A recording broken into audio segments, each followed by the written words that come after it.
بسم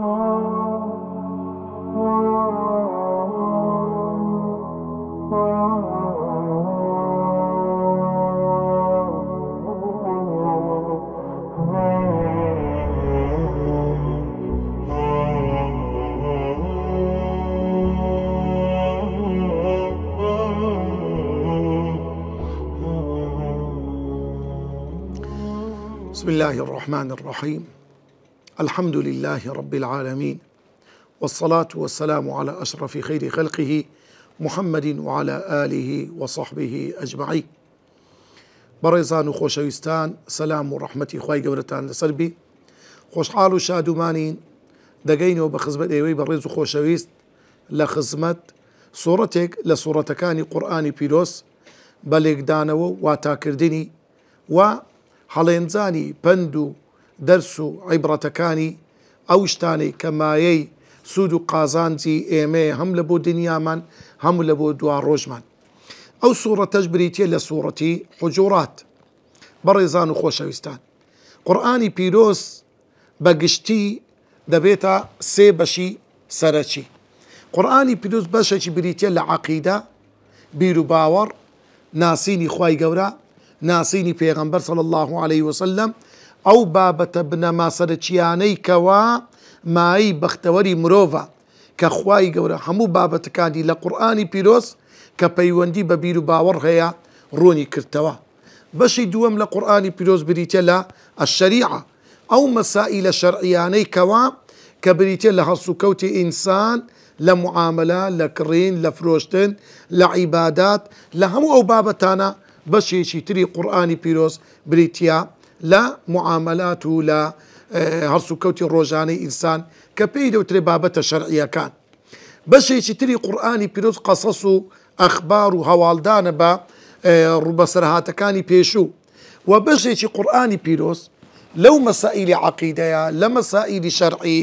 و لە مەسائیلی قەسەس و بەسەرهاتی پێشینان ئەوەی کە زۆر گرنگە لێی هەڵدەڕێندرێ مەسائیلی خوڕەوشت و ئەخلاقە. خوڕەوشت و ئەخلاق دەتوانین برێ هەموو پانتایی قورئانی گرتەوە. خوای گەورە داوای ئەخلاق، داوای باوەڕمان لێ دەکا، داوای ئەومان لێ خاوەنی بیر و باوەڕ و عەقیدەیەکی جوان بین بۆی ئەخلاق و هەرس و کەوتمان جوان بی. خوای گەورە داوامان لێ دەکا معاملە و کڕین و فرۆشتن و هەستان و دانیشتەکانی ڕۆژانەمان پەیوەست بی بە شەرع لۆ ئەوەی ئەخلاق و ڕەوشتمان جوان بی. خوای گەورە باسی بەسەرهاتی پێغەمبەرانی پێشوو، باسی پیاوە خراپ و زاڵمەکانمان لۆ دەکا، لۆی ئێمە دەرس و عیبرەتی لێ وەربگرین. ئەوانە بەچی وا گەورە بوون پیاو چاکەکان و ئەوانەی کەوا خوا لە ناوی بردن سوبحانەه وتەعالا بەهۆی چیەوە بوو، چ خوڕەوشتێکی خراپیان هەبوو. کەواتە لێ دەتوانین برین قورئانی پیرۆز لە بسم الله الرحمن الرحیم هەتا دەگاتە من الجنة والناس هەر هەمووی بۆ ڕێکخستنی ئەخلاق و هەرس و کەوتی ئینسان و مرۆڤەکانە. کەواتە لێ بەڕێزان و خۆشەویستان، بەڕاستی بابەتی خوڕەوشت، بابەتی ئەخلاق زۆر گرنگە. ئەو سوورەتە ئێمە دەچینە خزمەتی سوورەتی حوجوراتە. ئەو سوورەتێکە ناوی سوورەتی حوجوراتە، هەروەکو زانایان لەبەر تیشتی زۆر خستنە سەر بابەتی خوڕەوشت و ئەخلاقان، ئەو سوورەتە زانایان ناویان لێناوە سوورەت الئەخلاق، واتە سوورەتی ئاکار و ڕەوشتە جوانەکانی مرۆڤ. لەو سوورەتەدا ئەگە سەیر بکەین خوای گەورە سوبحانەه وتەعالا بە چار دەرس و عیبرەت، بە چار بابەتی زۆر گرنگ بازەکە. وانەی یەکەم پێناسەی سوورەتەکە دەکەین ئینشاءالله، لەوانەی دووەم تەفسیری ئاەتە پیرۆزەکان و هەروەها پەیوەندی ئاەتەکان لەگەر ئاەتی پێشوو ئەو سوورەتە لەگەر سوورەتەکانی پێشوو و مانای وشەکان، هەندێک لە وشەکان ڕوون دەکەینەوە، هۆی دابەزینی ئاەتەکان، تەفسیرێکی کورت و پوختی ئاەتەکان دەکەین، سوود و پەندەکانی لێ دەڵێنجین، لە کۆتاییشدا ڕوونکردنەوەی هەندێک بابەت کە پێویست بی ئاماژەی پێ دەکەین، زیاتر تیشتی دەکەینە سەر بە ئاەت و بە فەرموودەی پێغەمبەر صلی الله عليه وسلم بە وردی باسی دەکەین ئینشاءالله. ئێستا دەینە سەرەتای باسکردنی ئەو سوورەتە پیرۆزە. وەکو باسمان کرد ئەو سوورەتە ناوی سوورەتی حوجوراتە. حوجورات لە حوجرەوە هاتووە، جەمعە مفرەدەکەی حوجرەیە، واتە غورفە، خانی بە مستەڵەحی ئێستا. لسدمي پیغمبر صلى الله عليه وسلم هر یەکێ لە خێزانەکانی پێغەمبەر صلى الله عليه وسلم کە پێغەمبەر خاوەنی 9 خێزان بووە هەر خێزانێک لە خێزانەکانی پێغەمبەر خاوەنی غورفەخانیەک غورفەخانی و شوێن و جێگەی و پێگەیەکی تایبەت بەخۆی بووە ئەوەی ئەوەمان لۆ بە دەردەخە ئەوەیە کە ئافرەت ڕێزێکی هەیە خاوەنی ماڵی خۆیتی سەر یعنی ماڵی سەر بەخۆی هەیە لۆیە پێغەمبەری خوا صلی الله عليه وسلم ماڵەکانیشی لە کوێن دەربوو لە حەد سەوا دەورەی مزگەوتەکەی بوو لە تەنیشتی مزگەوتەکان حوزرەی خاتو عائیشە حوزرەی خاتو سەلەمە حوزرەی خاتو ئومی سەلەمە و هەروەها حەفسا و هەموو خێزانەکانی تر ئەوەش ئەومان لۆ بە دەردەخە کە بەڕاستی خێزانەکانی پێغەمبەر صلی الله عليه وسلم بەجێرەی توانە و تااقەتی پێغەمبەر لە ڕووی مادی و معنەوی ئەو پەڕی دادپەروەری و عەدالەتیان لەگەڵ کرابوو بەڵێ حوجرە واتە البەیت ئەوسع من البیوت واتە شوێنێکی فراوان کە هەیە لۆیەش پێی دەوترێ حوجرە واتە هەمووی بربەستی هەبووە وەکو دەرێ محەجەرە یعنی بربەستی هەبووە تێکەڵ و پێکەڵ نەبووە لەگەڵ یەکتر ژمارەی ئاەتەکانی ئەو سوورەتە پیرۆزە 18 ئاەتە زنجیرەی 49مین سوورەتی قورئانە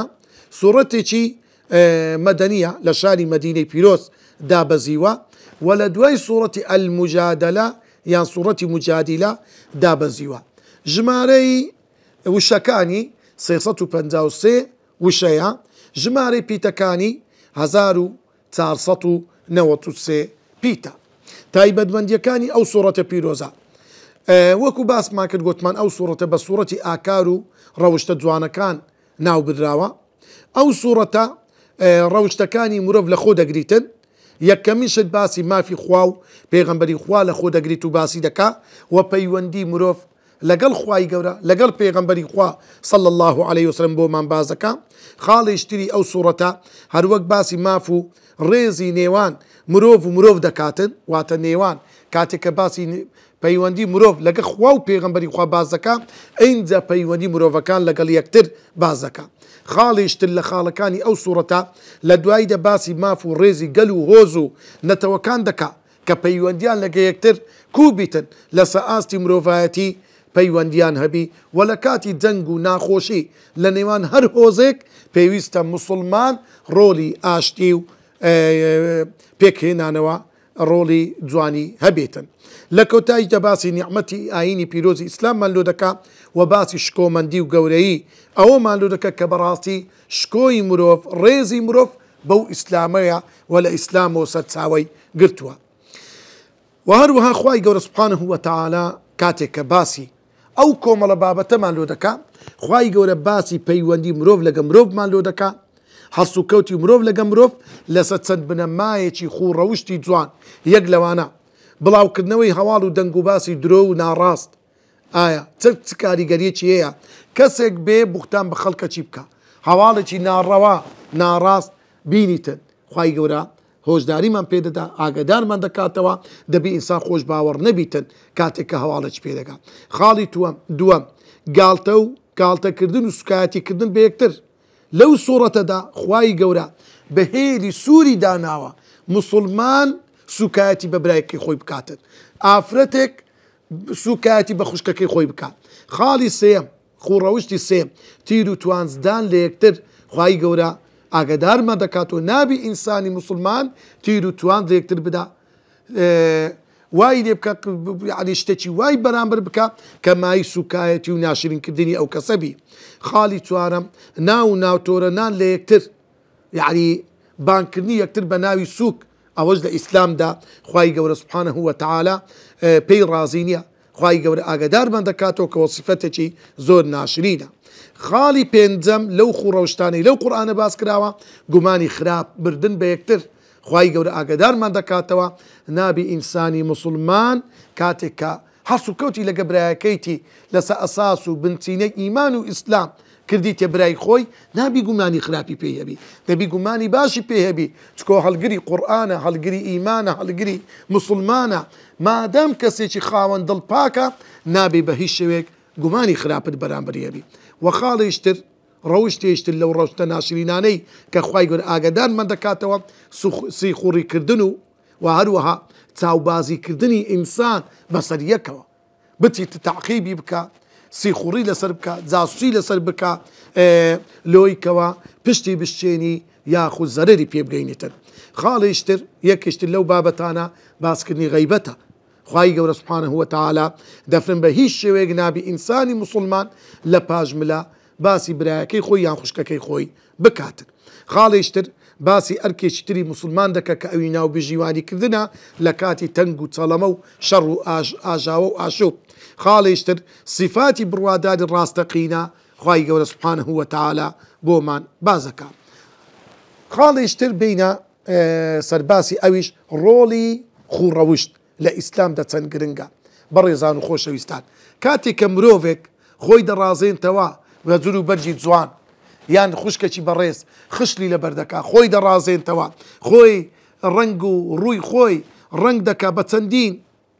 شتی واکەوا سەرنجڕاکێش بی لە بۆ کەسی بەرامبەر یان زۆر کەسێشتی زۆر جوان دەخوا دەرێ خواردنی زۆر بە سوود دەخوالەوەی هەتا تەندروست باش بم بەڵام ئەوەی کە زۆر زۆر گرنگە ئەوەی ناوی ئینسان بەرز دەکاتەوە ئەوەی ئینسان خۆشەویست دەکە لە بەرامبەر کەسی بەرامبەر ئەوەی وا دەکە کە ئینسان سەرنجڕاکێش بی لۆ کەسانی دەور و بەر و خۆشیان بوێ ئەویش ئەوەیە کە ئەو ئینسانە ناخ و دڵ و دەروینی پاک بی و ئەو پاچێتیە ڕنگ بداتەوە لە هەموو ئەندامەکانی لەشی لۆیە ئەویش بریتە لە خوڕەوشتی جوان لۆیە هەموو فەرز و عیبادەتەکان کە خوای گەورە داینایە لە خزمەتی خوڕەوشتی جوانە. نوێش إن الصلاة تنهى عن الفحشاء والمنكر بزانا وهروها بروجيبون لعلكم تتقون لو فيري تقوابا حرصو كوت لقى اخوان لقى بندكان اخوان وحات فمن حج البيت فلا رفث ولا فسوق ولا جدال في الحج حموي بوريخستني حرصو كوتكاني إنسانا لو يا إخوائي يقول وصفي بيغمبر دكا صلى الله عليه وسلم بوصفك كجوان ترين وباش ترين وتاك ترين وصفة دفرمي نافرمي أي بيغمبر إخوة أتو أتقى كسي نافرمي أتو لسر تقوى دار ترين باش ترين عبادتي بلكو إخوائي يقول وصفي بيغمبر دكا دفرمي وإنك لعلى خلق عظيم أي بيغمبر إخوة تو لسر خور روشتي زور برزي هرتي خور روشت بي إلا أتو للوتكي أتو لبرسترين بلو باي هروكو بيغمبري خوا صلى الله عليه وسلم لو فرمودي دا فرمي إن من أحبكم إلي خوشويسترين كزل لايمن وأقربكم مني مجلسا نزيكترين كز كورو ملاكورو مجلسي من يوم القيامة للروج قيامته أحاسنكم أخلاقا أو كسانا خوروشت أخلاقيا زور زوانا بزانا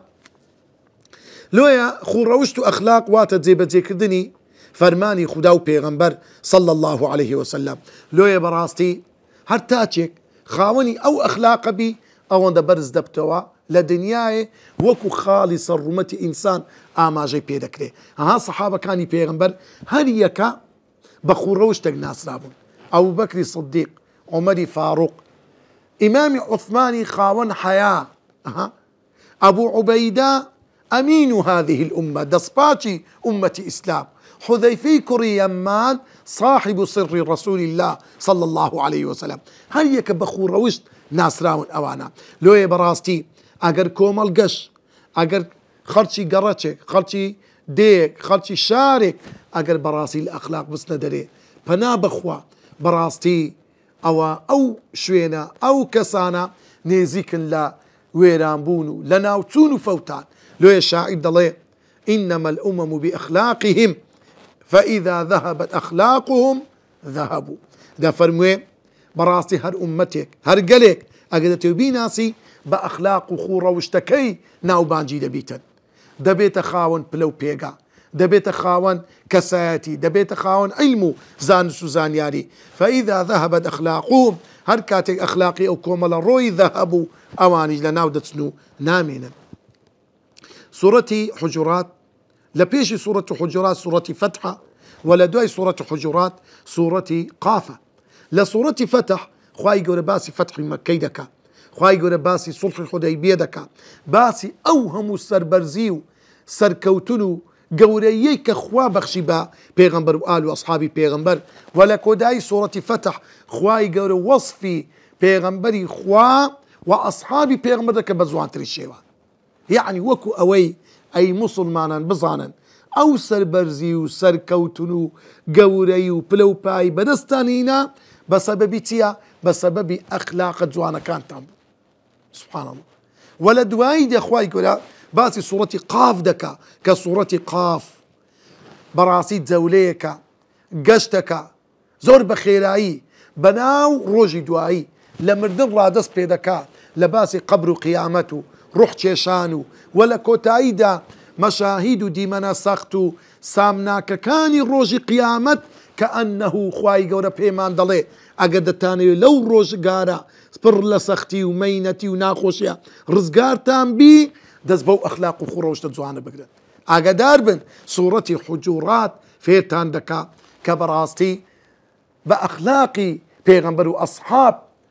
خۆتان بڕازێننەوە و لە ڕۆژی قیامەتێش سەربەرز و سەرفرازی دنیا و قیامەت بن ئێستا دەینە بەشی یەکەم لە تەفسیری ئەو سوورەتە پیرۆزەدا ئەویش لە ئاەتی ژمارە 1 هەتا ئاەتی ژمارە 3 خدای گەورە سبحانه وتعالى دەفەرموێ يا أيها الذين آمنوا لا تقدموا بين يدي الله ورسوله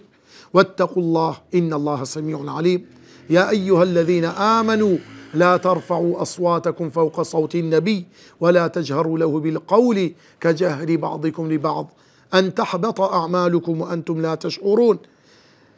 إن الذين يغضون أصواتهم عند رسول الله أولئك الذين امتحن الله قلوبهم للتقوى لهم مغفرة وأجر عظيم معناه وشكان لا تقدموا قسو رايخوتان بيش مخد واتدش بيش خري مكان بين يدي الله ورسوله لبيش فرماني خداو بيغمبركي إن الله سميع عليم خداي قول بيسرو زانايا ولا تجروا له بالقول بدنجي برزو بيزار كر قصة لقل بيغمبر مكان صلى الله عليه وسلم أن تحبط أعمالكم دبيت هوي بوت صلبون ويكردوا كانتان يغضون أصواتهم دنجكان يا نزم دكان لكاتي قصة كردن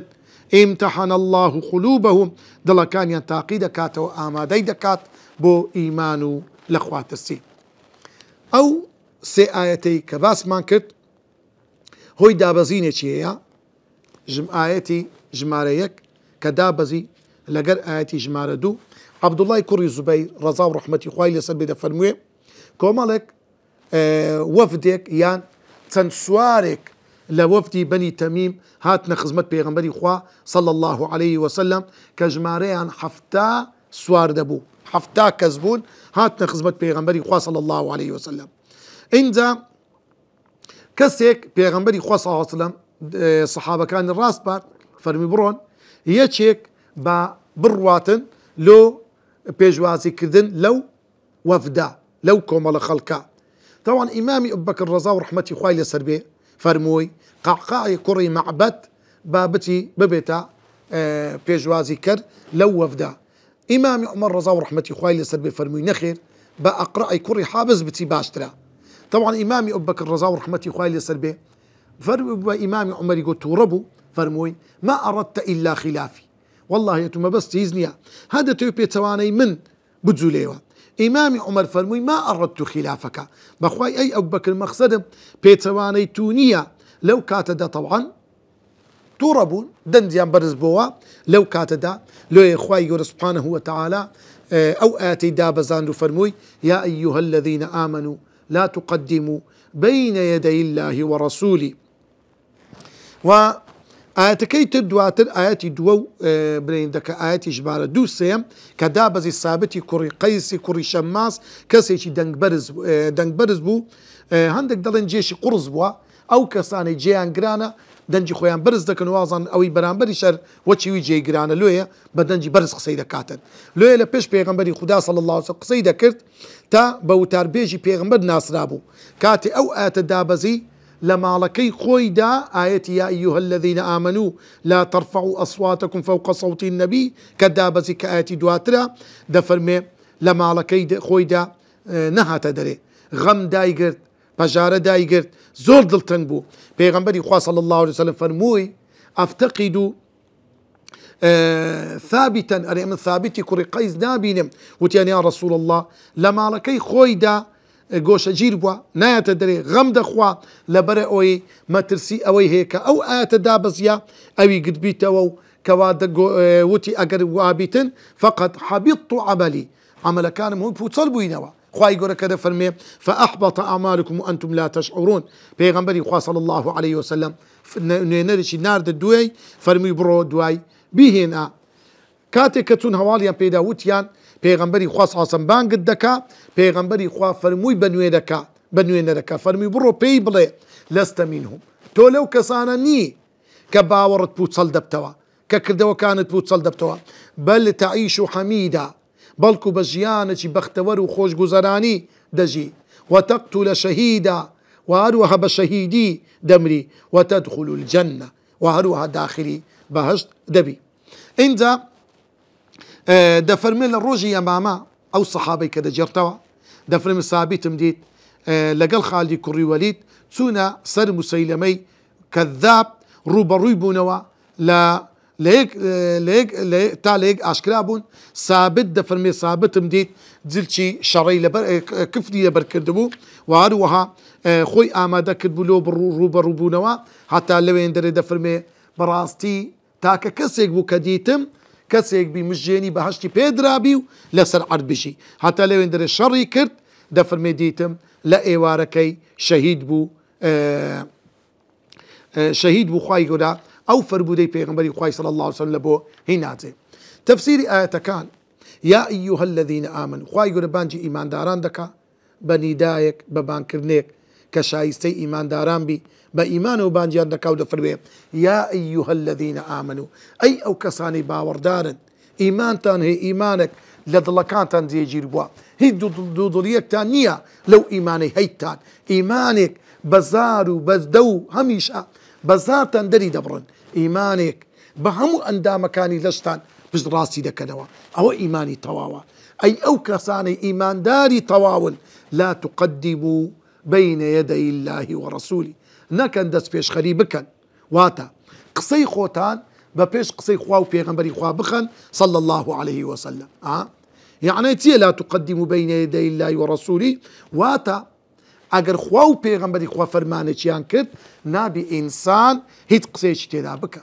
نابی مرۆڤ بەڕاستی بیری لێ بکات و بڵێ ئەرێ بیکەم یان نەیکەم دەبی جێی سوود و قازان بیان زەرەرم بی نا هەرگیز ئەمر و فەرمانی خوای گەورە زەرەری تێدا نییە. لێ ئینسانی ئیماندار نابی بەرامبەر بە ئاەتی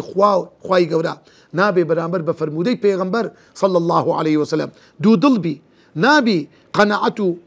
گومانی وابی کە بڕێ بەڕاستی یاسایشتر دەستورێشتر دەستوری فرانە وڵات باشترە لە دەستوری ئیسلام نعوذ بالله ئینسان پێی کافر دەبی. لێ لا تقدموا بين يدي الله ورسوله زۆر معنای گرنگ لە خۆ دەگریتن واتە يعني لا تشرعوا في الأشياء بين يديه مادام قورآن لە بەدەستە مادام فەرمودەی پێغەمبەر هەیە نابی ئینسان بێ شتێک دابنێ وەکو شەرع وەکو دین وەکو عیبادەتێک کە پێی دەوترێت بیدعا ئەتو دایبنێ بەڵکو ئەوەی لەسەر ئینسانە بەل کونوا تەبعا ئینسان دەبی شوێنکەوتەی وەحی بێ کە قورآن و پێغەمبەر کە قورآن و سنەتی پێغەمبەر صلی الله عليه وسلم. بەڕێزان سەحابەکانی پێغەمبەری خوا زۆر ملکەت بوون لە ئەمر و فەرمانی خوا. پێغەمبەری خوا معاذی کوڕی جەبەلی ناردە یەمەن فەرمووی ئەی معاذ ئەتوو دەچی دەبیە والی دەبیە قائید و پێشەوای کاربەدەستی ئەو خەڵکی ئەو شوێنە بیمە تەحکوم بە چ حکم دەکەی نەیگو ئەی پێغەمبەری خوا وەڵی بزانم سیستەم و یاسا و قانونی وان کووە نا فەرمووی یا رسول الله بکتاب الله بە قورآنی پیرۆز پێغەمبەر فەرمووی فەئین لەم تێژیت ئەدی ئەگەر هات کێشەک ڕوویدا لە قورآن دانە و قالە فەبیسونەتی رەسوول الله سنەتی پێغەمبەری خوا ئەوەی لە تۆ دیتیەوە شارەزا بوو بە. پێغەمبەر فەرمووی فەئین لەم تەجید ئەی معاذ ئەدی ئەگەر لە سنەتی پێغەمبەریش نەدیتەوە فەرمووی ئەجتەهید ڕەئی وەلا ئالو ئەو کاتە ئیجتیهاد دەکەم بیر دەکەمەوە شتێکی گونجاو لە چوارچێوەی قورآن و سنەت ئیجتیهادێک دەکەم لەو کاتدا ئینجا دەفرن فەضەرەبە رەسوول الله صدری پێغەمبەر ئەوها دەستی لە سینگمدا فەرمووی دعای خێری لە بۆ کرد و سوپاسی خوای گەورەی کرد. ئیبن عەباس دەفەرمێ لە تەفسیری لا تقدموا بين يدي الله ورسوله دەفەرمێ ئەی لا تقولوا خلاف الكتاب والسنة پێچەوانەی قورآن و سنت قسەی مەکەن. مجاهد دەفەرمێ ئەی لا تفتاتوا على رسول الله نەکەن ئێوە شتێک زیاد بکەن لەسەر فەرمانی خوا و پێغەمبەری خوا. ضحاك دەفەرمێ لا تقضوا خلاف أمرا من دون الله ورسوله نبي بڕیارێک بدەن پێچەوانی ئەمری خوا و پێغەمبەری خوابی لە شریعەت. سفیانی ثەوری دەفەرمێ لا تقدموا بين يدي الله ورسوله بفعل أو قول نە بە قسە نە بە کردار نابی ئینسان دەست پێشخەری بکە. و هەروەها حەسەنی بەسری دەفەرموێ نابی ئینسان لا تقدم بين يدي الله ورسوله يعني لو أنزل كذا لكان كذا وكذا يعني لو كان كذا بريتن خۆزگا و ئاەتە نەبایە ئاەتێک کە بایە خۆزگە خوای گەورە وای نەفرموون بە ئەوها بگۆترە نەعوذ بالله بەو شتانە ئینسان بەڕاستی پێ کافر دەبی. واتقوا الله معنی چی واتقوا الله؟ واتە سنوورێک دابنێن لە نێوان خۆتان و جێبەجێکردنی ئەمر و فرمانەکانی خوا واتە لە ئەمر و فرمانی خوای گەورە دەربەچن. واتقوا الله يعني قسەکردن لە ئەمر و فرمانی خوا و پێغەمبەری خوا و دەست پێشخەریکردن بەزاندنی سنووری خوای گەورەیە. لۆیە لە خوا بترسێن کەواتە بەڕاستی ئەو کەسە ئیماندارە کاتێک کە ملکەت لە بۆ ئەمر و فرمانی خوای گەورە ئەو کەسە متەقیە ئەو کەسە لە خوا ترسە ئەو کەسە داخیری دەرەجەی تەقوا بووە. إن الله سميع عليم بەڕاستی ئینسان دەبی زۆر چاک بزانی ئاگادار بی هەر خوای گەورە خۆی بێگومان خوای گەورە سەمیعون بیسەری قسەکانتانە کاتێک کە قسەیەک دەکەی وعەلیمون وەخوای گەورە ئاگاداریشە. لۆ خوای گەورە دوو سفەتی سەمیع و عەلیمی دانان. هەندێک جار ئینسان ڕەخنە دەگری دەست پێشخەری دەکە بە قسە ئەرێ لۆ وابوو لۆ وان نەبوو بە تایبەت زۆر جارێک کابرا موسیبەتێکی بەسەدێ خوای گەورە تاقی دەکاتەوە یعنی سبحان دەست بە فیزاع دەکا لۆ ئەوهان بەسەر هات ئەخ لۆ ئەوە بوو ئەمن چم کردبوو ڕەخنە لە ئیشی خوا دەگری ئەوە قسەیە خوای گەورە بیسەری قسەکانتە. لۆیە دەبی ئینسان ملکەت بی لە ئەمر و فەرمانی خوا. هەندێک جار وەیە کابرا لە ناو دڵی خۆی بغز و غەرەزی هەیە لە ناو دڵی خۆی بە ئەمر و فەرمانی خوا ڕازی نییە. خوای گەورە پێی ئاگادارە چونکە ئین الله عەلیم بذات الصدور خوای گەورە ئاگادارە بارە شتێکی شاراوەی ناو دڵی ئینسانەکان. ئاەتی ژمارە 2 خوای گەورە لە دوای ئەوەی کە باسی مافی خۆی کرد لە نێوان خۆی و عەبد و بەندەکان ئەو جارە خوای گەورە باسی مافی پێغەمبەری خودا دەکا صلى الله عليه وسلم. دەفەرمێ یا ئەیها الذين آمنوا ئەی ئەو کەسانی ئیمانتان هەیە لا ترفعوا أصواتكم فوق صوت النبي نەکەن دەنجی خۆتان بەرز بکەنەوە فوق صوت النبي لەسەر دەنجی پێغەمبەری خواوە صلى الله عليه وسلم. معنی چیە لا ترفعوا أصواتكم فوق صوت النبي؟ طبعا یەکێک لەو شتانێک کە خوای گەورە سبحانه وتعالى زۆری پێ ناخۆشە دەنجی بەرزە. ئەها لوقمانی حەکیم دەرێ یا بونەیە ئەی ڕۆڵە گیان دەنگت بەرز مەکەوە إن أنكر الأصوات لصوت العمر اغضض من صوتك دەنگت نزم کە فإن أنكر الأصوات چونکە ناخۆشترین دەنگ لە صوت الحمير وەکو دەنجی کۆمەڵک جێدرێژ بەیەکەوە بزەڕن چەند ناخۆش و بێزارکەرە ئاوایە. لۆیە لێرە خوای گەورە سبحانه دەفەرمێ دەنگتان بەرز مەکەنەوە تۆنی دەنگتان لە ئاست دەنجی پێغەمبەر صلی الله عليه وسلم. پێغەمبەری خوا صلی الله عليه وسلم کاتێک کە قسەی دەکرد زۆر نەرم و حەلیم بوو. قەت پێغەمبەری خوا تووڕە نەبووە تووڕەش بایە ئەوە نەبوو هەڵبچی و هەرچی بێتە بەردەوی بیرێ دەنجی خۆی بەرز کاتەوە ڕەش و سۆر هەر بگەڕێ نا ئەوە سیفەتی پێغەمبەر نەبوو بەڵکو پێغەمبەری خوا دەفەرموون کاتێک کە قسەی دەکرد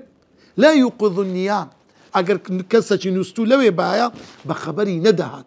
لەبەرەوەی دەنگەکەی هەندە نەرم بوو هەندە لە سەرخۆ بوو کەواتە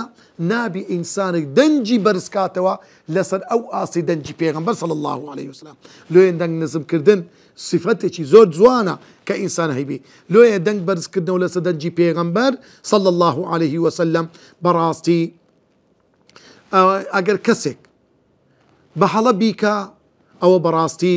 لێبوردراوە. بەڵام ئەگەر کەسێک ئەن قەزبی کە سوکایەتی بە پێغەمبەر بکە صلی الله عليه وسلم ئەوە پێی کافر دەبیتن. لۆیە ولا تجهروا له بالقول و نابی دەنگتان هەڵینن دەنگتان بەرزکەنەوە واتە ناوی پێغەمبەر بە ئاشکرا بێنن بالقول بقسيتي أو كجهر بعضكم لبعض وكن ناوهيناني كسيتي آسايي لخدي خوتان يعني ناوي آسايي بيه. طبعا إيمي مسلمان تمشابكا إسلام فيرمان دكا ريز لكسي برامبر بقري يعني أجا كسي آسايي بي أتو بناي خوي بانجيناك ناري أحمد ناري محمد ناري عبد الله دري كاغ أحمد كاغ عبد الله أجر كابرا خين دواريه هبي ما مصطفى دري ما مصطفى فلان أجر كابرا بيشكر بدري وسط فلان ريزك وكو حرمتك لأوكسا أدي أجر أوكسا بيرمبري خوابي خواي يور بجوري خوي كبانجي بيغمبري كرديا بناي خوي ناوي نينا يا أيها النبي يا أيها الرسول يا أيها المدثر بزانا أو صفاتي بيغمبر صلى الله عليه وسلم كواتا أو كساني كوا دنجيان برزكنا وهاوار لبيغمبري خوا دكن براستي أجر لبغزو رقو قينيان ببرامبر ببيغمبري خوا أو براستي أن تحبط أعمالكم أو عمل كان بوتصل دبتوا لبرو بي كافر دبي خوا بنامم دا طبعا وفد كهات هاتنا خدمة بيغمبري خوا صلى الله عليه وسلم كهاتن هاتن لا بشتي حزركاني بيغمبر مالكاني بيغمبر هاواريان كرت يا محمد يا محمد وتيان أي بيغمبري خوا فلم يجيبه بيغمبري خوا طبعا لبرو دنجيان برز كردوا حفتا كزبيك جاري هاتينا غرب زلب دنجو دنجي أسبو وراغ كان يندهات زور عزيتي بيغمبر يندا إندا يكتشيان لوان وتي يا محمد إن حمدي لزين وإن ذنبي لشين فقال بيغمبريش فرمي ذاك الله فرمي أي بيغمبري خوا مدحو سناكدن لسر من زين واشتكي باشا زمكدنو لو مكدني من أو خرابة بيغمبر فرمي أوي باس لك وخواي قوريه خواي قوريه إنسان أجا بصري داخل بريه اشتكي باشا بلام أجر بخراب باسي خواي قوريه بكا براستي أوا يعني اشتكي خرابة فرمي أوا شايستي خوتو خواني أو هم تقول سناي خود دكي بيغمبر صلى الله عليه وسلم والله بيداوا كواتا لويا خواي قوري أو آتي دابزان دواي أوي كبوشي ويا توربون دابزي أو آت دابزي يا أيها الذين آمنوا لا ترفعوا أصواتكم فوق صوت النبي ولا تجهروا له بالقول كجهر بعضكم لبعض أن تحبط أعمالكم وأنتم لا تشعرون كاتك هزتي شبينا كان كرد وكانتان بوتصل دبتوا إن الذين يغضون أصواتهم عند رسول الله أو كساني كوا دنجي خويان يغضون أصواتهم دنجي نزم دكنوا عند رسول الله لكاتك لقلب بيغمبري خوادان لكاتك لمزيسي بيغمبر دان أو كسانة تبها داش تجانيا أولئك الذين امتحن الله قلوبهم للتقوى أو أنا كساني كان خواي قورا امتحن الله قلوبهم أو أنا ضلي تاقيك الدين وخواي قورا ضلي بالفتك ديدا ضلي هالين زاينا معناتها واتضلي أو كسانة هيز نفاقك هيز كفرك هيز شركك هيش تجي لنا ونما صابوا بلام لدزياتي أو كفر شركو بغزو غرزو خرابيا تيك التناوي خواي قورا خاويني كتوا إيماني قصتناوي سبحان الله امتحن الله قلوبهم أو ضلانا بوشي ويا تاقي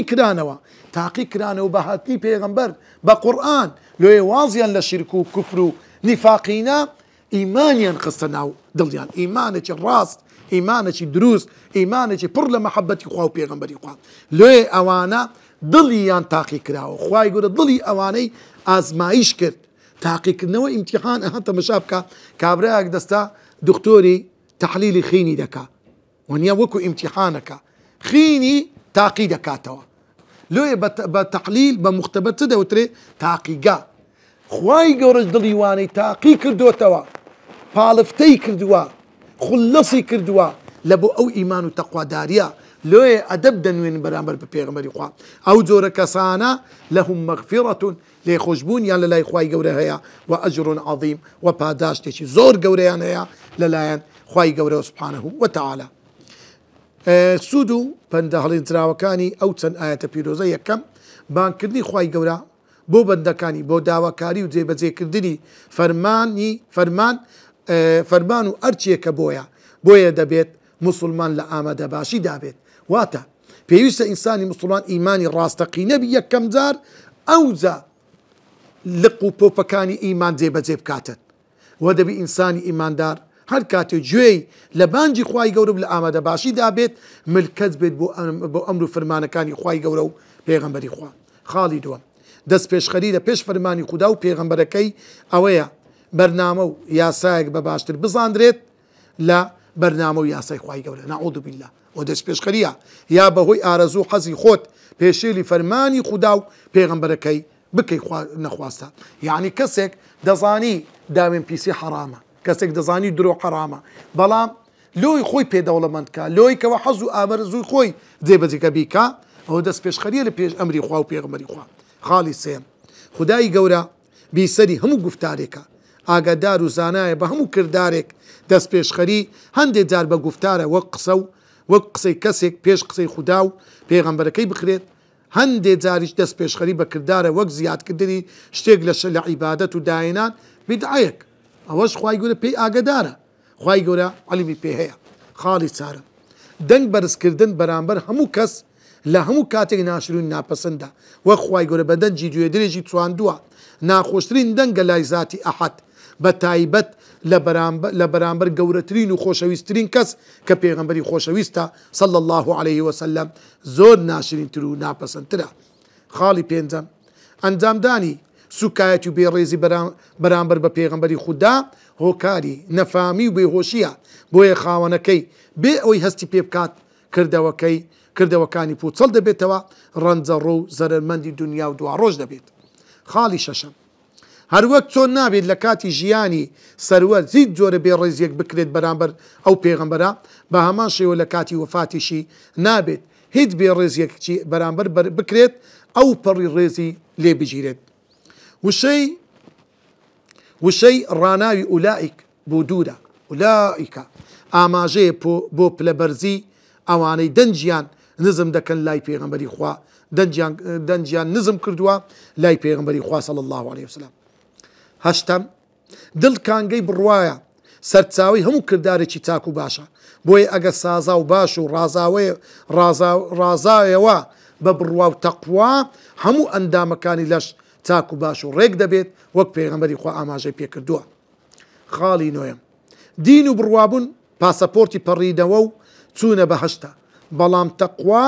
فیزەی چوونە بەهەشتە واتە ئەوەی تەقوادار بێت بەبێ هیچ وەستان و زەحمەتیەک دەچێتە بەهەشت. خاڵی دەیەم پێویستە مسلمان وشیار و ئاگادار بێت لە هەر گفتار و کردارێک کە کردەوەکانی هەڵدەوەشێنێتەوە. خاڵی پێنجەمین بابەت ڕوونکردنەوە دەبێ بزانی بە پەسەنددانانی هەر بەرنامە و یاسایەکی دەستکرد دەست پێشخەریە بەرامبەر بە قورئان و سنت یعنی برێ ئەوە یاسایەکە دش بە قورئان و سنت بی دەبێ ئینسان ئاگادار بی خۆی لێ بپارێزی. خاڵیشتر لەو ڕوونکردناوانە چەند ڕەوشت و ئاکارێکی مسلمان بەرامبەر بەخوای گەورە و پێغەمبەرەکەی یەک لەوانە کە پێویستە خۆشارەزاکرد و ناسینی خودا و پێغەمبەرەکەی صلی الله عليه وسلم واتە پێویستە ئینسانی مسلمان بەڕاستی لە بابەتی بیر و باوەڕ چەند کتێبێک بخینتەوە شارەزابی بزانی مافی خوای گەورە چییە مافی پێغەمبەر چییە صلی الله عليه وسلم ئەو بنچینە و بنەمایانی باوەڕ چییە باوەڕبوون بەخوا معنای چییە باوەڕبوون بە فریشتەکان باوەڕبوون بە ڕۆژی دوای باوەڕبوون بە ذاتی خوا ناسینی خوای گەورە زۆر گرنگە. خاڵی دووەم گوێڕایەلیکردنی خودا و پێغەمبەرەکەی صلی الله عليه وسلم دەبێ ئینسانی مسلمان کاتێک کە بەڕاستی لەسەری پێویستە بە هەموو شێوەیەک ملکەتی ئەمر و فەرمانی خوای گەورە بیت لەگەڵ پێغەمبەر صلی الله عليه وسلم. خاڵی سێم پەرستی خودای گەورە و هەموو کردارێک بە دڵسۆزی و تەواوی تەنها بۆ خودای گەورەت بێت لەسەر ڕێڕە و ڕێبازی پێغەمبەرەکەی بێت وەردەگیرێت یعنی عیبادەت و قبولە دوو مەرزی تێداوی. خاڵی یەکەم دەبی لە بۆ خوای گەورە بی خاڵی دووەم لەسەر سنەتی پێغەمبەر بی ئەگەنە ئەو کردەوەیە ڕەت کراوەیە و وەرناگیرێ. بابەتێشتر کە ڕۆنی بکەینەوە فەرمانی خودای گەورە لە پێش فەرمانی پێغەمبەرە کەوا بوو تا قورئانی پیرۆزە بێت فەرموودە وەرناگیرێت ئەگەر فەرموودەیەک دژ و پێچەوانەی ئاەت بێت بە فەرموودەیەکی لاواز یان هەڵبەسترا و دادەنرێت. خاڵیشتر لەو ڕوونکرداوانە هەروەک گوێڕایەلی هیچ کەسێک ناکرێت ئەگەر فەرمانەکەی دش یا پێچەوانی قورئانی پیرۆز یا فەرموودەی پێغەمبەر بێت صلى الله عليه وسلم. بەڕێزان و خۆشەویستان، سەبارەت بە ڕێزێنانی پێغەمبەری خوا صلى الله عليه وسلم، ڕێزگرتنی پێغەمبەری خوا صلى الله عليه وسلم، زانایان دەفەرمون ئینسان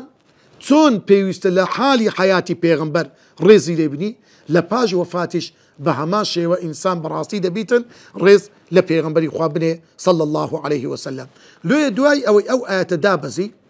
ئاەتە دابەزی لا ترفعوا أصواتكم فوق صوت النبي لەگەر ئاەتی یەکەم ئیمامی عومەر دەفەرموێ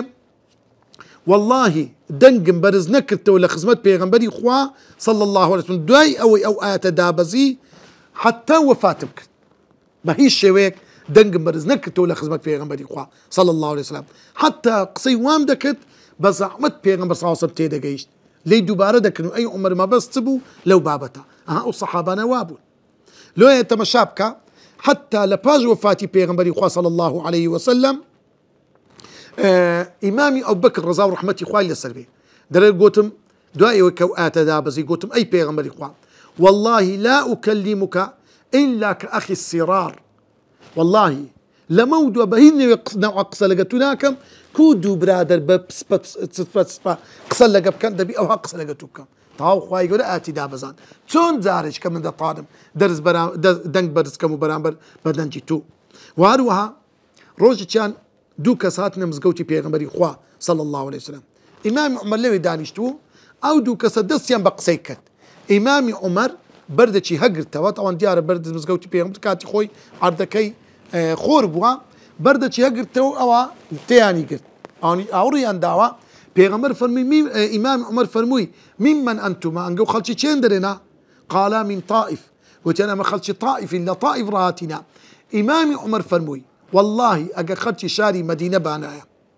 لە ئەوجەعتوکما ضەربەن، وام لێ دەدان هەتا ئێشم پێ دەگەیاندن. ئەتەرفعانی صەوتەکما في مسجد النبي، لە مزگەوتی پێغەمبەر دەنجی خۆتان بەرز دەکەنەوە؟ کو دەبی دەنگت بەرزکەوە لە مزگەوتی پێغەمبەری خوا صلى الله عليه وسلم. بزانە لۆیە عوبەیدی کوڕی سەلام دەفەرموێ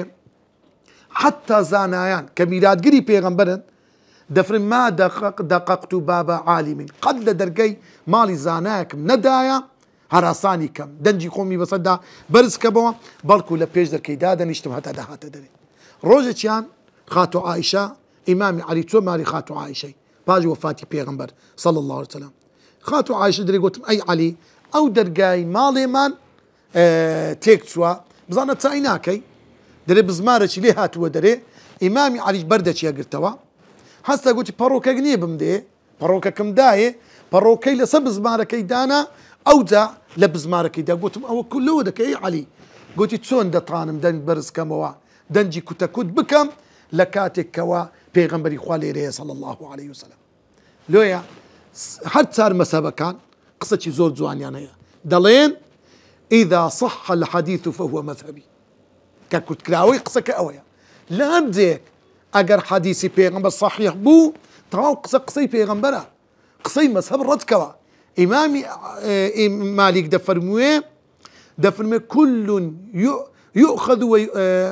ويرد، قسەی هەموو کەسێک وەردەگیرێ و ڕەت دەکرێتەوە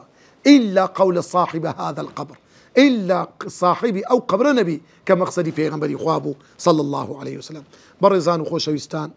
ئەوە وانەی یەکەم بوو لە تەفسیری حجورات، سوورەتی حجورات دەپاڕێنەوە لە خوای گەورە. خوای گەورە خۆشەویستی ذاتی پیرۆزی خۆی و پێغەمبەرەکەی پڕ بکە، دڵمان پڕ بکە لێی، و خوای گەورە لە گوناحەکانمان خۆش بی، خوای گەورە بمان ڕازێنتەوە بەو ئەخلاق و خوڕەوشتە جوانانە. وصلى الله وسلم وبارك على سيدنا محمد وعلى آله وصحبه أجمعين.